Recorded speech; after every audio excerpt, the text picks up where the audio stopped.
కానీ రీసెంట్గా ఒక కామెంట్ కూడా చేశారు కదండి, ప్రస్తుతం ఉన్నట్టు ఇండస్ట్రీ మా వాళ్ళని పెద్దగా పట్టించుకోవట్లేదు, గౌరవించట్లేదు అనేది. దాసరి నారాయణరావు గారు ఎంతమందిని నటులను గుర్తించారు, మరి ఆయన కొడుకుని హీరోలు తీసుకోలేదు.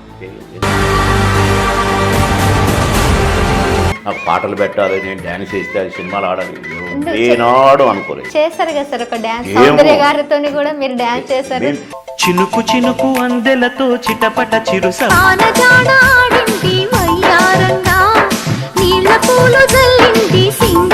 జుమ్మంది ప్రేమ టన్ టట సాంగ్, జుమ్మంది ప్రేమ.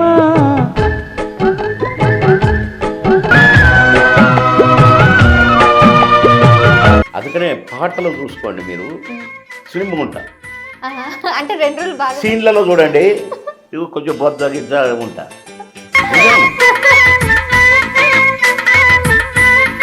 మీ ప్రాణ స్నేహితుడు ఆయన దూరం అయ్యారు. సేమ్ పందే అన్నా, సెలరీ ఎంత ఉందిరా? జేబులోనా బ్యాంకులోనా? కంట్రోల్ ఎవరి టంగ్ నా చెప్తున్నాను. కంట్రోల్లో ఉండబట్టి ఈ మాత్రం ఉంది, లేకపోతే నీ మహాన్ పడేది.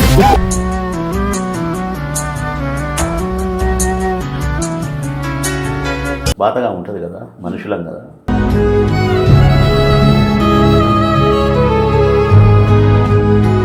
నమస్తే, వెల్కమ్ టు ప్లస్ టీవీ. నేను సహస్ర.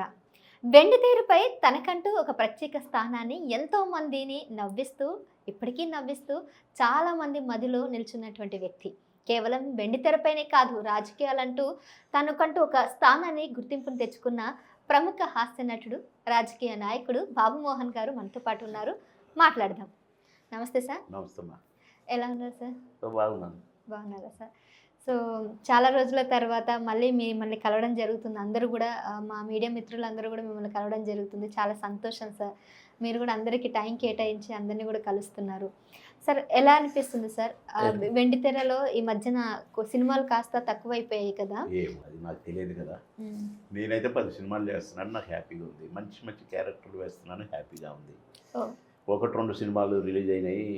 రవితేజ గారిది ఒక సినిమా, ఉప్పు కప్పురం అని అదొక సినిమా, కీర్తి సురేష్ అమ్మాయి, ఓ లేడీ ఓరియంటెడ్ సబ్జెక్టు.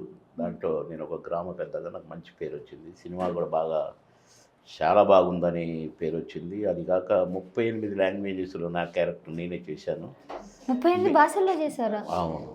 అది 600 దేశాలట, ప్రపంచం అంతా రిలీజ్ అయింది ఆ సినిమా, ఉప్పు కప్పురంబు. కనుక నాకు మంచి పేరు, బాగా చేశాడనే పేరు ఇంతకుముందు ఎలాగా ఉండేదో అలాగే మళ్ళీ పరంపర స్టార్ట్. కనుక వెరీ హ్యాపీ. ఇప్పుడు రాబోయే సినిమాల్లో కూడా 3-4 మంచి మంచి క్యారెక్టర్స్ ఉన్నాయి. Very happy. అంతేగాని ఇండస్ట్రీ తెల్లగుందా, నల్లగుందా, పచ్చగుందా, ఎర్రగుందా మనకు తెలియదు.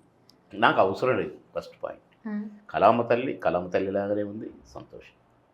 మంచి మంచి సినిమాలు మనకి ప్రపంచంలోనే ఓహో అనే సినిమాలు తీస్తే డైరెక్టర్లు ఉన్నారు. బాహుబలి లాంటి సినిమాలు తీసిన వాళ్ళు మన తెలుగు వాళ్ళమైనాము. So happy. కళామ తల్లి వెరీ గుడ్, బ్రహ్మాండంగా ఉంది, ఆనందంగా ఉంది. కళామ తల్లి ఎప్పుడు కూడా మిమ్మల్ని ఆశీర్వదించి వచ్చిందని చెప్పొచ్చు అంటారా? 100%. ఈ పేరు, ఈ ప్రతిష్ట, బ్రహ్మాండంగా నటించే నటన, ఇవన్నీ కళామ తల్లి ఇచ్చింది. ఆ దేవుడు ఇచ్చింది, పుట్టించిన దేవుడు ఇచ్చినవి. మా సొంతం ఏది లేదు, మాకేం రాదు. ఎలా సార్, అంటే ఎలా స్టార్ట్ అయింది మీ ప్రయాణం? చిన్నప్పటి నుంచి మీకు సినిమా అంటే పిచ్చా, లేదంటే అనుకోకుండా సినీ జీవితంలోకి వచ్చారా? నేను సరదా బాయ్. చిన్నప్పటి నుంచి కూడా సరదాగా నాటకాలు వేయటం, సరదాగా అన్ని గేమ్స్ ఆడేవాడిని. గేమ్స్ అండ్ స్పోర్ట్స్లో కూడా ఫస్ట్గా ఉండేవాడిని, క్లాస్ ఫస్ట్గా ఉండేవాడిని, క్లాస్ లీడర్గా ఉండేవాడిని, యాక్టివ్ బాయ్.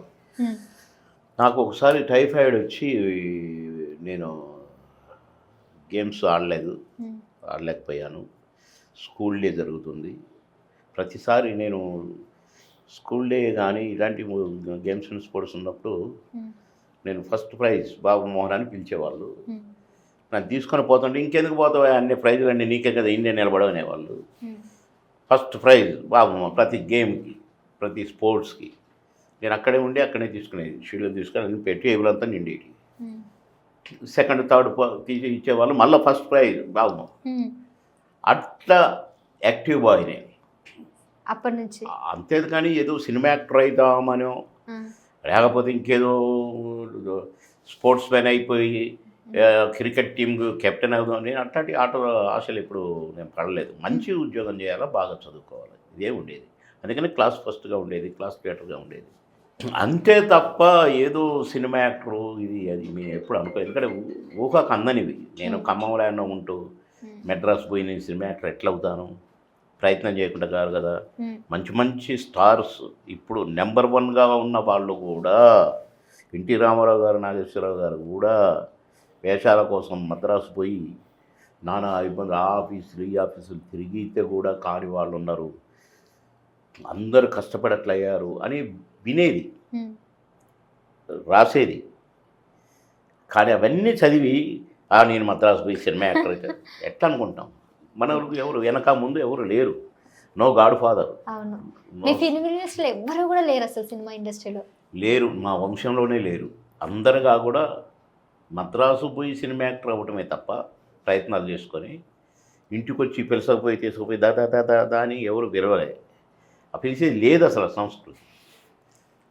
నేను అంతే, ఇంత నాకెందుకు, నాకు మంచి ఉద్యోగం దొరికితే చాలా అనుకున్నట్టుగానే 120 మంది ఇంటర్వ్యూకి వెళితే నేను డిగ్రీ పాస్ అయినాక ఎంఏ చదువుతూ ఫస్ట్ 4 ఎంప్లాయ్మెంట్ కార్డు వచ్చేసరికి ఫస్ట్ కాల్ లెటర్ అందరూ మా చుట్టాలు గిట్టాలు అందరూ నన్ను రిక్వెస్ట్ చేశారు, ప్లీజ్ ఫస్ట్ కాల్ లెటర్ కదా ఉత్త ఇంటర్వ్యూ పో అంతే, కానీ ఫస్ట్ కాల్ లెటర్ని నువ్వు ఇగ్నోర్ చేయొద్దు, ఇంటర్వ్యూ పోకుండా ఉండొద్దని. ఇక సరే మా చిన్నమ్మలు మా మేనమామలు వాళ్ళు వీళ్ళు బాగా ఫోర్స్ చేశారు, పోవాల్సి వచ్చింది. పోయాను. 18 మంది సెలెక్ట్ అయ్యారు 120లో. 18లో నేను ఒక నేను అనుకున్న మంచి ఉద్యోగం, ఒక రెవెన్యూ ఇన్స్పెక్టర్గా రెవెన్యూ డిపార్ట్మెంట్లో ఉద్యోగం దొరికింది. ఒక పెద్ద ఉద్యోగం, గవర్నమెంట్ జాబ్ ఇవన్నీ చేస్తూ కూడా బయట సినిమాల్లో మళ్ళీ ట్రై చేస్తున్నారంటే ఇంట్లో వాళ్ళు ఎప్పుడు అబ్జెక్షన్ పెట్టలేదా? అసలు ట్రై చేస్తే కదా, నేను చేయలేదు అన్నారు. అవును, నేను చేయలేదు, అదే వచ్చింది. ఎట్లా వచ్చిందో తెలియదు. ఉద్యోగం కూడా అదే వచ్చింది. పోయినా ఆయన అడిగిన వాడికి సమాధానం చెప్పిన, వచ్చిన సెలెక్ట్ అయినా. నన్ను ఒక ముఖ్యమంత్రి జలగం వెంకటరావు గారి మండలానికి నన్ను రెవెన్యూ ఇన్స్పెక్టర్గా వేశారు. పెద్ద జాబ్. నేను అనుకున్న మంచి జాబు. తహసీల్దార్లంతా నన్ను లైక్ చేసేవాళ్ళు, ఎటు క్యాంప్కి వెళ్ళి నన్నే తీసుకుపోయేవాళ్ళు. బాబు ఒకడు మీరు అందరూ 10 మంది అనేవాళ్ళు. వాళ్ళు అక్కడ ఉద్యోగంలో కూడా ఫస్టే నెంబర్ 1. అట్లా ఉద్యోగం చేసుకుంటూ ఉన్న టైంలో నేను అప్పుడు ఫస్ట్ ఇయర్లోనే ఈ రెవెన్యూ డిపార్ట్మెంట్కే జ్యుడిషియల్ పవర్స్ ఉంటాయి. అందుకనే కలెక్టర్ను జిల్లా కలెక్టర్ అండ్ డిస్ట్రిక్ట్ మెజిస్ట్రేట్ అంటారు, డిస్ట్రిక్ట్ కలెక్టర్ డిస్ట్రిక్ట్ మెజిస్ట్రేట్ అంటారు. అట్లనే ఆర్డీఓను రెవెన్యూ డివిజనల్ మెజిస్ట్రేట్ అంటారు, రెవెన్యూ ఇన్స్పెక్టర్ను ఫిర్కా మెజిస్ట్రేట్ అంటారు. కనుక మెజిస్టేరియల్ పవర్స్ ఉండేది ఒక రెవెన్యూ డిపార్ట్మెంట్ ఎంప్లాయీస్కి, అది కూడా ఆఫీసర్స్కి. అట్లా టాప్ డిపార్ట్మెంట్ అది, రెవెన్యూ డిపార్ట్మెంట్ అది. టాప్ దొరికింది, ఓకే హ్యాపీ అనుకున్నాం. హైదరాబాద్ ట్రాన్స్ఫర్ చేసుకొని వచ్చింది. అనుకోకుండా ఒక దగ్గర ఒక డైలాగ్ మాట్లాడదు, మాట్లాడి ఓరే భలే మాట్లాడండి ఓరని. ఆయన ఒక ప్రొడ్యూసర్ వీళ్ళు మా ప్రతాపాటి ప్రొడక్షన్స్ రాఘవ్ గారు, ఆయన అసలు ముగ్ధుడైపోయి ఇట్లా చేస్తుండే, అరే ఏమో మా సినిమాలో చేస్తావా? స్టేజ్ మీదనే చేస్తా సార్, రేపు వచ్చేయి అన్నారు. పోగానే వేషం వేశారు, చేశాము, సింగిల్ టేక్ అంతే. ఆహుతి 100 డేస్ పిక్చర్, ఆహుతి 2వ సినిమా, అంకుశం 3వ సినిమా. నాకు బ్రేకే ఇచ్చింది అది, టాప్ అంకుశం సినిమా. అవును, అక్కడి నుంచి వెనక్కి తిరిగి చూడలేదు, ఇంకా ఇప్పటిదాకా చూడలేదు, చూడబోను కూడా బహుశా. కానీ రీసెంట్గా ఒక కామెంట్ కూడా చేశారు కదండి, ఇండస్ట్రీ ఇప్పుడు అంటే ప్రస్తుతం ఉన్నట్టు ఇండస్ట్రీ మా వాళ్ళని పెద్దగా పట్టించుకోవట్లేదు, గౌరవించట్లేదు అనేది కామెంట్ చేశారని ఒక రూమర్ అయితే వస్తుంది. తెలియదు, అది రూమర్ అన్నారుగా మీరే, రూమరే అంతే, నాకు తెలియదు. నేను అక్కడ వెళ్ళా. సినిమా ఇండస్ట్రీ కళామ తల్లి ముద్దు బిడ్డలే ఇక్కడ స్టార్స్ అవుతారు. ఎవడు పడతాడు రోడ్డు మీద తిరుగుటోళ్ళు కారు. కళామ తల్లి ముద్దు బిడ్డలు, కళామ తల్లికి నచ్చిన వాళ్ళనే స్టార్లు చేస్తుంది. మేము అట్లా అయిన వాళ్ళం, కళామ తల్లి దేవుళ్ళతో అయిన వాళ్ళం, ఆ భగవంతుడి కటాక్షంతో అయిన వాళ్ళం. ఇప్పుడు పెద్ద వాళ్ళు ఉన్నారు. ఇప్పుడు దాసరి నారాయణరావు గారు ఎంతమందిని నటుల్ని పుట్టించారు. మరి ఆయన కొడుకుని హీరోలు తీసుకోలేదు, చేయలేదు. 20 సినిమాలు తీసినా పాపం క్లిక్ కాలేదు. ఎగ్జాక్ట్లీ.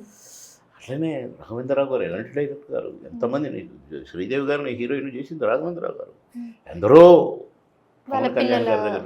కానీ వాళ్ళ పిల్లల్ని స్టార్స్ చేయలేకపోయారు. అట్లా కళామ తల్లి దీవెనలు ఉండాలి, కటాక్షం, భగవంతుని కటాక్షం ఉన్న వాళ్ళే ఇక్కడ కళామ తల్లి ముద్దు బిడ్డలు అవుతారు అని నేను నమ్ముతాను.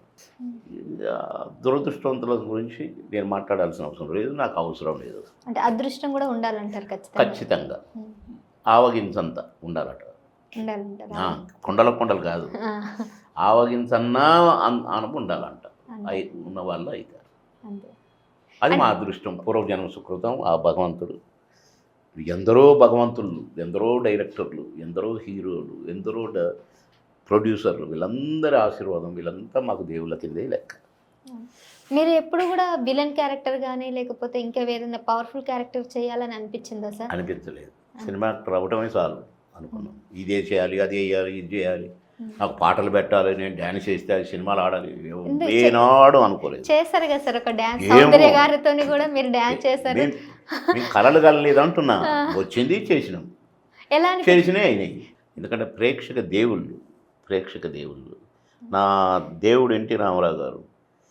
సమాజం, ప్రజలే దేవుళ్ళు, సమాజమే దేవాలయం అన్నాడు. ప్రజలు దేవుళ్ళు అంతే, వాళ్ళ ఆశీస్సులు మెండుగా ఉన్నవాడిని నేను. కనుక వాళ్ళకి అర్థమయ్యేటట్టు చెప్పాలి, ఏదన్నా చెప్తే, లేకుంటే మూసుకోవాలి. ఇప్పటి వరకు ఆల్మోస్ట్ అన్ని సౌత్ ఇండియన్ లాంగ్వేజెస్ అన్నీ కూడా చేశారు కదా? అన్ని లాంగ్వేజెస్లో నటించిన తెలుగు నటుండే నేనే అన్ని భాషల్లో నటించింది. తెలుగు, తమిళ్, కన్నడ, అన్ని, ఇంకా హిందీ అన్ని. అది నా అదృష్టం, పూర్వజన్మ సుకృతం. అన్ని భాషల వాళ్ళు వచ్చి తెలుగులో నటించారు, కానీ తెలుగువాడుగా నేను అన్ని భాషల్లో నటించాను. అక్కడ కూడా మళ్ళీ నాకు పాటలు, డ్యాన్సులు. అక్కడ కూడా నాది కాదు, భగవంతుడిది. భగవంతుడు. అంటే ఇప్పటికీ కూడా ఆ పాటలు అవన్నీ మీరు చూసుకున్నప్పుడు ఎట్లా అనిపిస్తుంది సార్? నేను చేయలేదు, ఇది మాయ అనుకుంటా. అంతేనా? అంతే కదా. నాకు డ్యాన్స్ రాదు, నేను డ్యాన్స్ నేర్చుకోలేదు. కానీ ఎంతటి వాళ్ళైనా, ఎంతటి హీరోలైనా, ఎంతటి డ్యాన్సర్లైనా ఒక సాంగ్ 3 రోజులు తీస్తారు. కానీ నాదు 1.5 డే. ఒక సాంగ్ అయితే ఏదది, అందరూ అందరే, ఆ సినిమాలో డిస్కో శాంతికి నాకు పాట ఉంటుంది. అంటే కమెడియన్ పాట కాదు సుమా, హీరోలాగానే ఉంటుంది. అందరూ అందరి సినిమా నోట్ చేసుకో, నువ్వు చూడు. జుమ్మంది ప్రేమ టన్ టట సాంగ్, జుమ్మంది ప్రేమ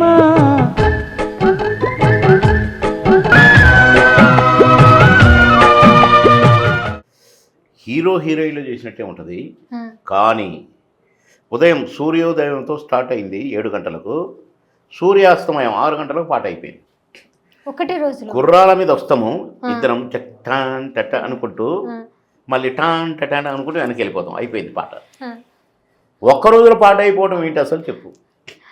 మళ్ళీ అంత 3 డ్రెస్సులు చేంజులు, అవన్నీ కూడా బ్రహ్మాండం. జుమ్మంది ప్రేమ అనే పాట బాలుగారు ఎంత బాగా పాడారో, టాప్ హీరోలకు పాడినట్టుగా పాడారు ఆ పాట. అది మననే ఒకరు నాకు పంపించి, సార్ ఈ పాట గుర్తుందా అంటే చూస్తే వండర్. మళ్ళీ నేను 3 డ్రెస్ చేంజ్లు, ఆ స్టైలు సూపర్. అంటే 1 డేలో పాట అయిపోవడం ఏంటో చెప్పండి. అది కూడా నిజంగా మీరు అంటే ముందు రిహార్సల్స్ లేదు. గుర్రాల మీద బయలుదేరిన పొద్దున, గుర్రాల మీద వెనకపోయినాం, పాట అయిపోయింది. అయినా చాలా పాటలు చేస్తారు మీరు. నేను చాలా పాటలు చేశారు, చూశాను. చాలా. అసలు ₹1 ఇస్తానా నన్ను నాని అది కూడా నా మీద. వారే ఢడక్ ఢడక్ ఢంట ఢడక్ మ్యూజిక్ని అదే చంచట అని వేస్తుంటే ఇవన్నీ ఈ మధ్య చూసిన అందరు పంపిస్తుంటారు నాకు కొన్ని సాంగ్స్ అట్లా. ఇంకా అది మేము చేయలేదు, దేవుడు చేయించాడు. పూనకం, ఆ కళామ తల్లి పూనితేనే చేస్తారు, లేకపోతే అది చేయలేదు. ఆ టైంలో డ్యాన్స్ మీరు అంతా కూడా అంటే ప్రాక్టీస్ చేయకుండానే స్క్రీన్ మీద అసలు. చేశారు.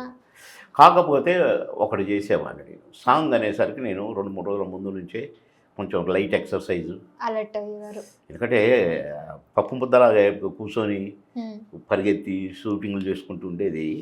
కానీ సాంగ్ వచ్చేసరికి ఆ 2-3 రోజులు కొద్దిగా అలర్ట్గా కొంచెం ఎక్సర్సైజు కాస్త ఉడికినట్లు అనుకోవటం ఇవన్నీ చేసి కొంచెం లైట్గా ఎక్సర్సైజ్ చేసేవాడిని. అందుకనే పాటలు చూసుకోండి మీరు స్లిమ్గా ఉంటా. అంటే 2 రోజులు బాగా సీన్లలో చూడండి ఇవి కొంచెం బొజ్జ గిజ్జ ఉంటా. నిజం ఆ డ్రెస్ ఇదొక్కటే తెలుసా సార్, మీరు వేసుకున్న డ్రెస్ ఒకటి ఫుల్ డ్రెస్ లేటెస్ట్ అమ్మాయిల ఫ్యాషన్ కూడా అయిపోయింది. ఏమున్నది ఫుల్ డ్రెస్ ఒకటి ఆడవాళ్ళకి అయిపోయింది, మొగలకి అయిపోయింది. ఆ డ్రెస్ చాలా మంది మిమ్మల్ని అదే సీన్లో తీసుకొని ఆ డ్రెస్ వేసుకొని చాలా మంది ట్రెండీగా వాడుకున్నారు. కోట శ్రీనివాస్ గారితో సినిమా అది ట్రెండీ అవ్వాలని పెట్టలేదు, ప్రొడ్యూసర్ పెట్టిండు, నేను వేసుకున్నాను. మామ మేము ఏ గారి సినిమా. గెటప్ అయినా కూడా ఇది మేము చేయం, ఈ డ్రెస్ నేను వేసుకుని మేము ఎప్పుడు అనేది కాదు, ఏది వేసినా. ఎందుకంటే కథ రాసుకున్నప్పుడు డైరెక్టర్కి నచ్చినప్పుడు కొన్ని పెడతారు.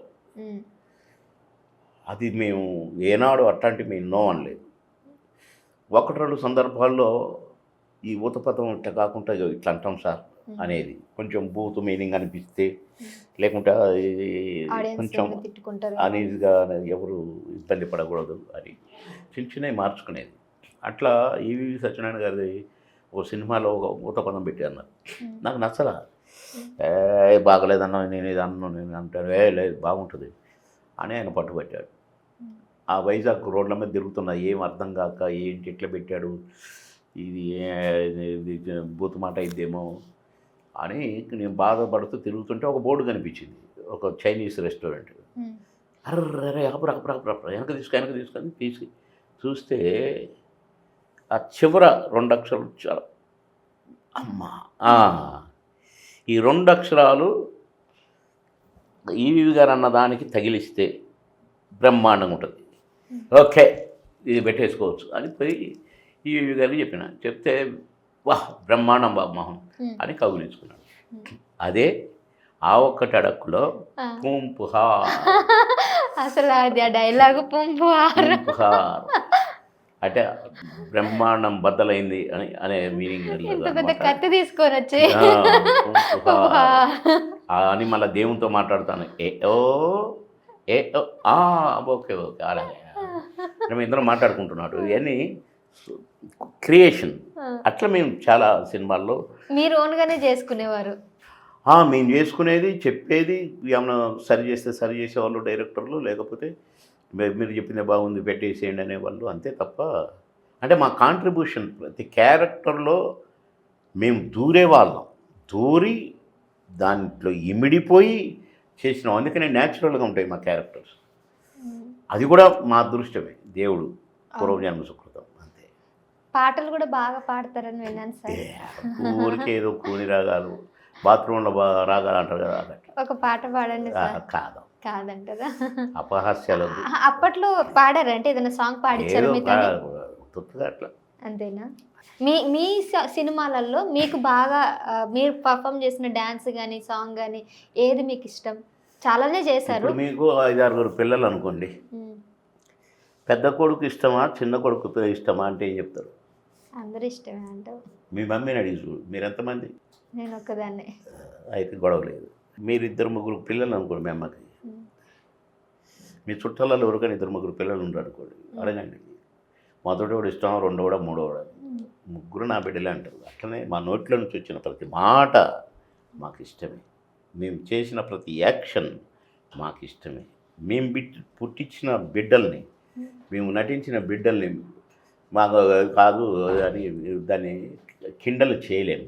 అందుకని ప్రతి మూమెంట్ మాకు ఇష్టమే, ప్రతి డైలాగ్ మాకు ఇష్టమే, ప్రతి ఎక్స్ప్రెషన్ మాకు ఇష్టమే, ప్రతి సాంగ్, డ్యాన్స్, మూమెంట్స్, ఎవ్రీథింగ్ ప్రతిదీ మేము క్రియేట్ చేసినవి కావయ్యి, దేవుడు మాకు ఇచ్చినాయి. ఆ కళామ తల్లి మాకు ఇచ్చినవి అవి. నేనెవరిని సృష్టికర్త అయిన దేవుడు ఆయనని నేను అనేది మా డిక్షనరీలో ఉండదండి. మేము డెడ్ అగెన్స్ట్ దేనికంటే నావి, నాదే, నేనే, అది మాకు డెడ్ అగెన్స్ట్ పదాలు. మనము, మనదే, మనకే మాకు ఇష్టం. దట్స్ స్వార్థం లేకుండా మనది అన్నప్పుడు ఏదైనా అది మంచిగా మనది వస్తుందని ఏది కాదు. నిజానికి. చనిపోయినప్పుడు ఏమైనా తీసుకొని పోతావా సంచులు వేసుకొని బాగా, కానీ ఏమొస్తుంది మీతో? మీ బాడే మీతో రాదు. ఆ ఊపిరి ఆత్మ మాత్రమే వెళ్ళిపోతుంది. అదే నీది. సార్ మీరు చాలా సినిమాలు చేశారు, మీకు ఎంతోమంది అభిమానులు ఉన్నారు, ముఖ్యంగా మహిళా అభిమానులు చాలామంది ఉంటారు, మిమ్మల్ని ఎంతోమంది కలిసే ఉంటారు. సో ఎవరికైనా ఇష్టపడ్డారా? ఐ మీన్ ఇప్పుడు మీ పర్సనల్ లైఫ్ అడగకూడదు కానీ సో మీది లవ్ మ్యారేజా అరేంజ్ మ్యారేజా సార్? Love marriage. లవ్ మ్యారేజేనా? బట్ మీకు తెలిసిందే ఉంటుంది, కోట గారితో మీ అనుబంధం చాలా గట్టిది అలాది. సో మీ ప్రాణ స్నేహితుడు ఆయన దూరం అయ్యారు, ఎలా అనిపిస్తుంది సార్? బాధగా ఉంటుంది కదా, మనుషులం కదా. మనుషులకు మనకు ఒకటే తెలుసు, నవ్వినా ఏడ్చినా కన్నీళ్ళే వస్తాయి, ఆ కన్నీటెనకాల ఏముందో తెలుసుకో, ముద్దబంతి పువ్వులు ఆ పాటలోనే ఉంది మీనింగ్ అంతా. కనుక మనిషికి బాధ అనేది ఒకటే తెలుసు, అది నవ్వినా ఏడ్చినా కన్నీళ్ళే వస్తాయి. అట్లా కోటగారు నేను 40 సంవత్సరాలు కలిసి నటించినాం. ఒక ప్లేట్లో కలిసి భోంచేసినాం, ముద్దలు పెడితే భోంచేసినాం, పక్కన కూర్చొని భోంచేసినాం, నైట్ అండ్ డే పని చేసినాం. కోటన్న భోజన ప్రియుడు, ఆయన బ్రహ్మాండంగా భోంచేసేవాడు, కొడ్డు చాకరీ చేసేవాడు. పని అంటే ఆయన ప్రాణం. ఏనాడు ఆయన బిసుక్కొంగ చూడలే నేను. ఏనాడు ఆయన ఇది చేయలేను అనటం చూడలేదు. ఏ క్యారెక్టర్ అయినా అవలేలగా చేసేవాడు. యముడిగా వేసిన బ్రహ్మాండం, బిసగాడిగా వేసిన బ్రహ్మాండం, తండ్రిగా వేసిన బ్రహ్మాండం, ఇక విలన్గా కామెడీ చేసిన బ్రహ్మాండం. అలాంటి నటుడితో నేను కలిసి పనిచేసే అదృష్టం 40 ఏళ్ళు మేము ఇండస్ట్రీలో రకరకాల క్యారెక్టర్స్, రకరకాల సినిమాల్లో, ఇక పర్సనల్ లైఫ్లో ఎంతో అన్యోన్యంగా ఒక తల్లి బిడ్డల్లాగా మేము జీవితాన్ని గడిపినాం 40 ఏళ్ళు. కనుక బాధ ఉంటుంది కదమ్మా. నేను కూడా మనిషినే కాబట్టి, నాకు కూడా మనసు ఉంటుంది కాబట్టి ఏదో జరిగినాయి. కానీ ఆ ముందు రోజు మాట్లాడి సాయంత్రం అయింది, నైట్ అయింది, పడుకున్నాడు, వెళ్ళిపోయాడు. ఇది ఎంత విచిత్రంగా ఉంటుంది చెప్పండి. మాయలోడు సినిమాలో మేము ఆ వైర్ పట్టుకొని బంగారు గని ఉంది చూపిస్తారా అని తీసుకుపోతాను. సరే తప్పు మాట్లాడినా కానీ తీసుకెళ్తా, డాడీ నీకు చూపిస్తా అని.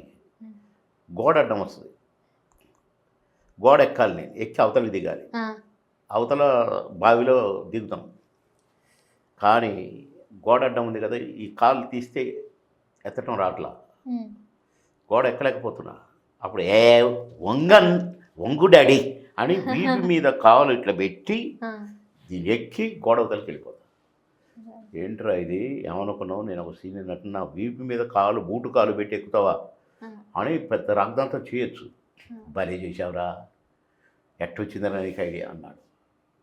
ఆ బావిలో పోయిన తర్వాత బాంబు పేలుతుంది. పేలినాక నేను ఎట్లుంటున్నా తెలుసా, ఆయన తొడల మీద నా 2 కాళ్ళు వేసి అట్లుంటా.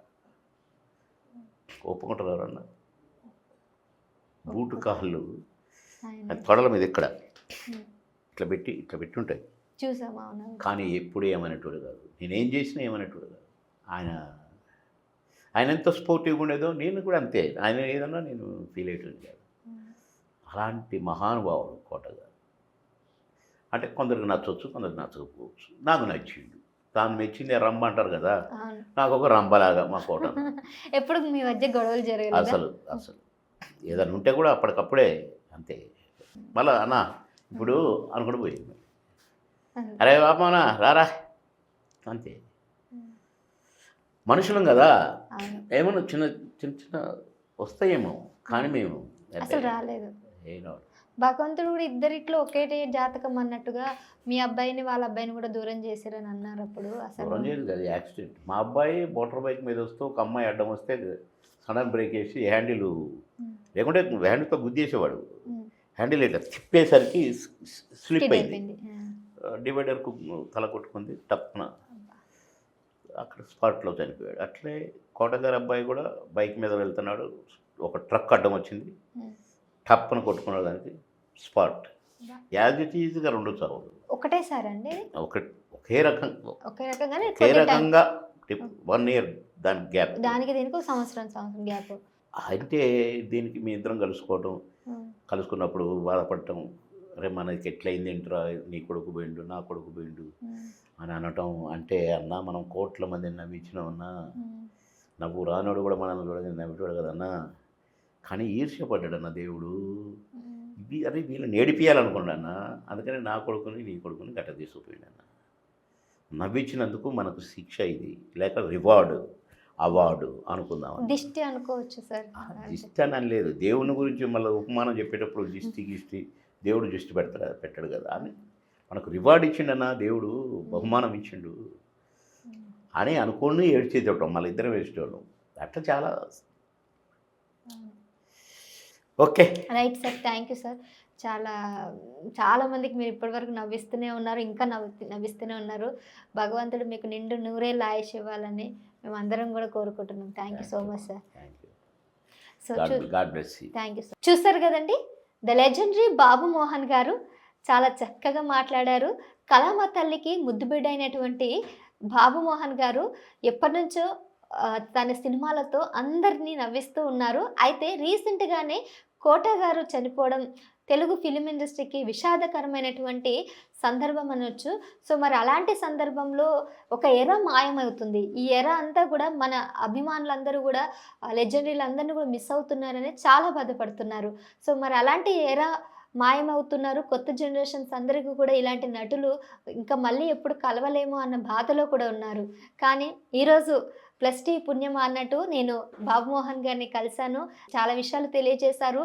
ఆయన స్మృతులని, ఆయన జ్ఞాపకాలని, సినిమా ఇండస్ట్రీకి సంబంధించిన విషయాలన్నీ కూడా తెలియజేశారు.